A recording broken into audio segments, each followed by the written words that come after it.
Welcome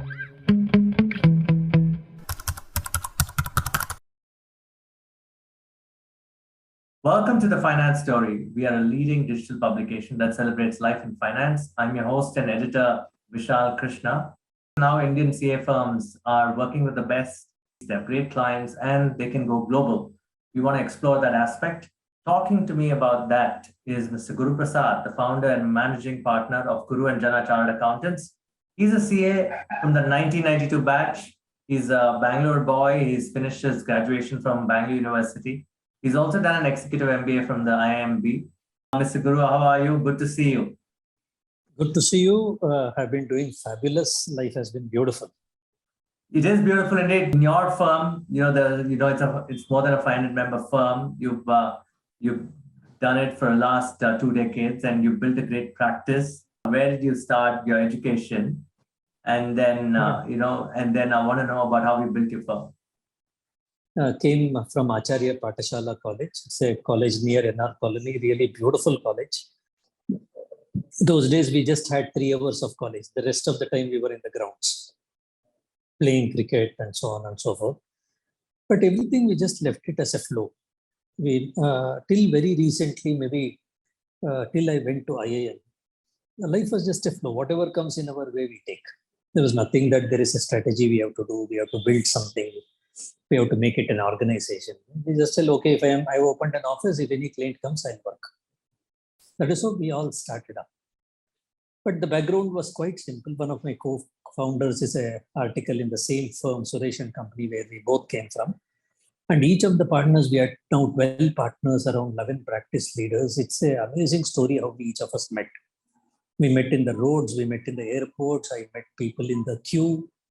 We met people unknown. I went to fight with a contractor and I found somebody. So it's a crazy life. And all the members we have just found like that. So every induction, I always sit with people and tell, okay, why did you come to Guru Jana? How did you come? How did you come? How did you come? I trace back. And we realize that most of them just come through some network, some connect. We don't know what is the game. But when they come here, we tell, play your role as much as possible. So this was pretty much simple till 2009. Then 2009, I took a sabbatical, went to IIM, learned what is it. In fact, I remember the first day, there was a HR session and all were mostly executives from top-end places like Hewlett-Packard, or we had Honeywell guys. We had people from Manipal Group and representing companies. I was the only accountant. So being told, why should I give you a seat? I told, if you don't give me a seat, how do I build an organization? And so I don't know what happened. I had a professor whom I know. Somehow they got me. Today it's quite difficult to go into the executive. This was called an advanced management program.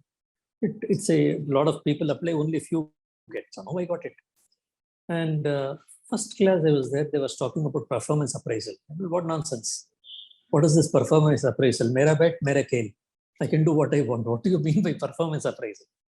So that was the first time we heard something called there is a milestone, there is a vision, there is a mission. All was Greek and Latin too. So that is how we started, but that gave a lot of foundation. How do we build up processes? How do we build up teams? And you scaled up very well. Our thesis at The Finance Story is to understand whether Indian CA firms can be the next big 4 firms. We are so used to these big 4. Yeah. So how and when will that happen? And why hasn't it happened so far? Quite difficult to answer because still recently there were no large Indian firms. Even when we started engaging IIM Indore to do a survey, to find out, we had a vision that we have to be the top 20 firms in the country. So we started looking at the institute databases. We started looking, we fell upon many, many firms.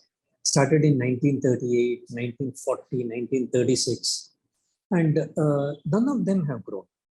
And they were all exceptional professionals. You cannot imagine the level of mindset they had, their brains in the taxation, accounting standard. It was outstanding.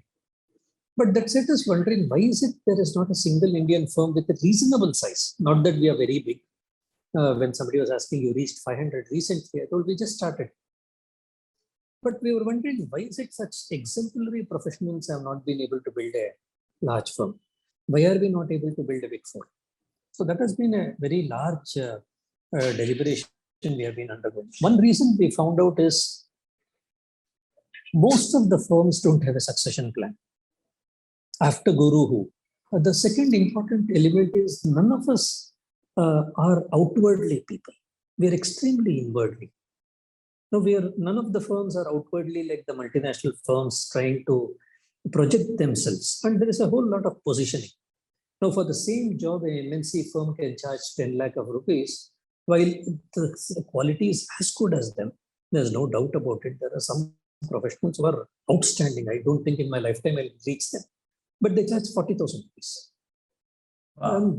That was alarming. What was wrong with them? Their knowledge is Saraswati. It is flowing like no MNC can match their knowledge. None of us position ourselves like that. So that positioning is one largest thing we have to think. And the third aspect, which we have a little of a worry is, we are very, very happy as Guru Jana, because once Guru Jana became a little larger firm, many young firms have come up. In the last 10 years, at least I can identify in my known vicinity, more than 100 firms who have become 100 people within this 10 years.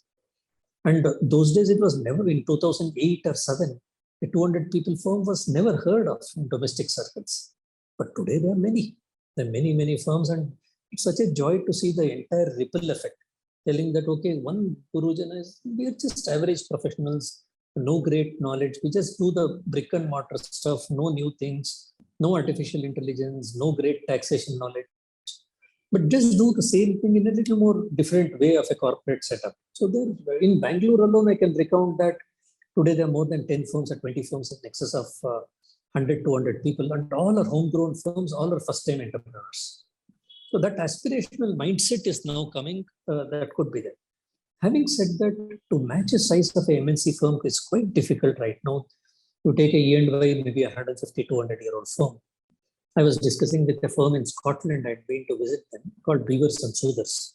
It's almost a 170-year-old firm. I was just saying, how do you guys manage? They were kind enough to show me how they do it, what is their method of succession, how do they carry forward the culture, how do they carry forward the brand, how do they carry forward the legacy. I think all of us, if we invest a little more, and frankly, at the end of the day, everybody in MNC is also an Indian CA. So it should happen. It may not happen in the next 5 years, definitely.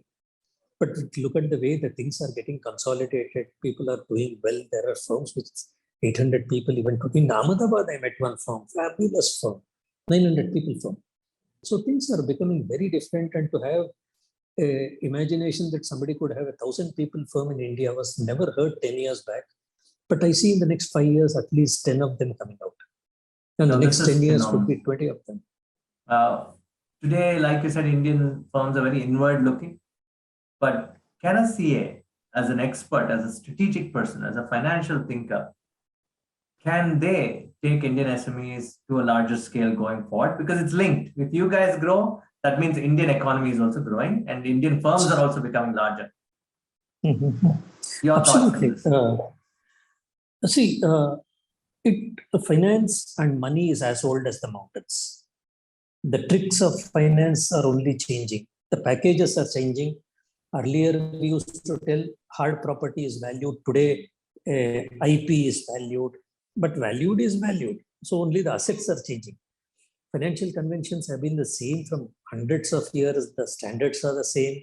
Yeah, it may be very, very different in IFRS world as opposed to a regular accounting standards world. But in the net essence, honestly, it is just debit and credit getting projected in a different way. But what we can contribute as a finance fraternity is getting a lot more governance. Now, many a times I get so sad when the world talks a chartered accountant is involved in something wrong. I mean, we are 350,000 members of an extraordinary Institute of Chartered Accountants of India, one of the most globally noted bodies. And we are not known to be governance. We are not known to be, oh, this is an organization of trust. This is an organization of credibility. So I think if we can get that to the SME sector as finance professionals, get that dashboarding mechanism, get that policies which will keep the people clean, get the policies where we don't deal with wrong money. Every money is valuable money, and get it into a system where things are well defined. Maybe instead of being cute in finances and trying to give better instruments and trying to structure shareholding arrangements between Maldives, Mauritius, Papua New Guinea, or Isle of Man, it may be better to tell, can I just work on my balance sheet, get the cleanliness on this? Can I make it tidy? Can I make it more honest? Because today, trust is something which sells. And trust is the most powerful thing, and that requires branding is a little of a opposite thinking. So in case we can just contribute as a profession to the growth of the economy, if we can build that governance and credibility into this. So it's signed by a chartered accountant. Go ahead blindly. They are the best in the country. If we can get that, a startup did not go anywhere. So it is signed by XYZ in NR Colony or Meerut or Pina or Chennai. If an investor can tell, oh, it's signed by a chartered accountant, it has to be of high standards. So that is where we can offer to the growth of the country. And if we become clean as a profession, there is nothing to stop in the country. CA should bring in honesty in this ecosystem. Absolutely. Absolutely. My last question is about diversity. How is your diversity hiring? We've gone beyond women, just we talk with the LGBTQ plus community. How is that important to you as a leader? Yeah, I was speaking in one conference in Malta, and they were asking this question about diversity. I told, honestly, we don't need to do anything in this country.